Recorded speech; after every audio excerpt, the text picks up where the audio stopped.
Hello, this is Ron Paul with your weekly update for Monday, January 12th.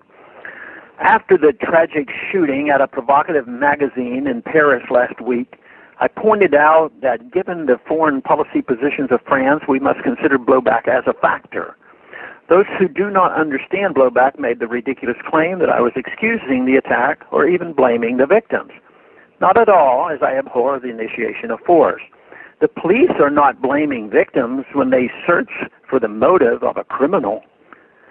The mainstream media immediately decided that the shooting was an attack on free speech.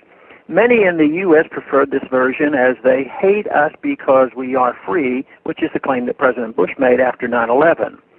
They expressed solidarity with the French and vowed to fight for free speech.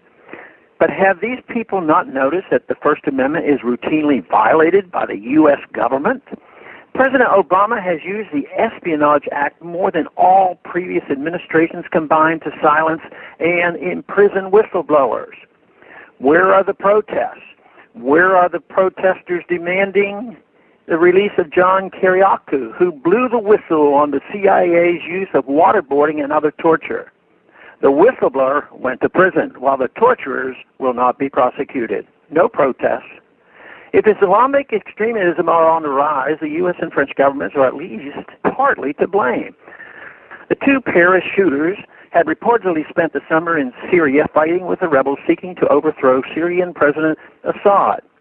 They were also said to have recruited young French Muslims to go to Syria and fight Assad.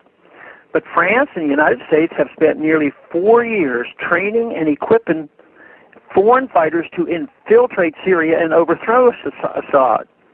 In other words, when it comes to Syria, the two Paris killers were on our side.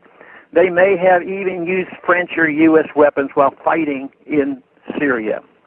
Beginning with Afghanistan in the 1980s, the U.S. and its allies have deliberately radicalized Muslim fighters in hopes they would fight strictly those they are told to fight. We learned on 9/11 that sometimes they come back to fight us. The French learned the same thing last week. Will they make better decisions knowing the blowback from such risky foreign policy? It is unlikely because they refuse to consider blowback. They prefer to believe the fantasy that they attack us because they hate our freedoms or that they cannot stand our free speech. Perhaps one way to make us all more safe is for the U.S. and its allies to stop supporting these extremists. Another lesson from the attack is that the surveillance state that has arisen since 9/11 is very good at following, listening to, and harassing the rest of us, but is not very good at stopping terrorists.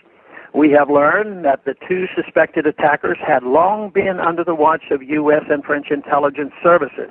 They had reportedly been placed on the U.S. no-fly list, and at least one of them had actually been convicted in 2008 of trying to travel to Iraq to fight against the U.S. occupation.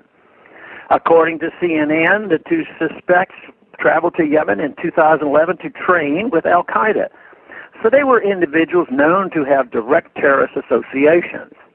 How many red flags is it necessary to set off before action is taken? How long did the U.S. and French intelligence know about them and do nothing? And why? Foreign policy actions have consequences. The aggressive foreign policies of the United States and its allies in the Middle East have radicalized thousands and have made us less safe. Blowback is real whether some want to recognize it or not.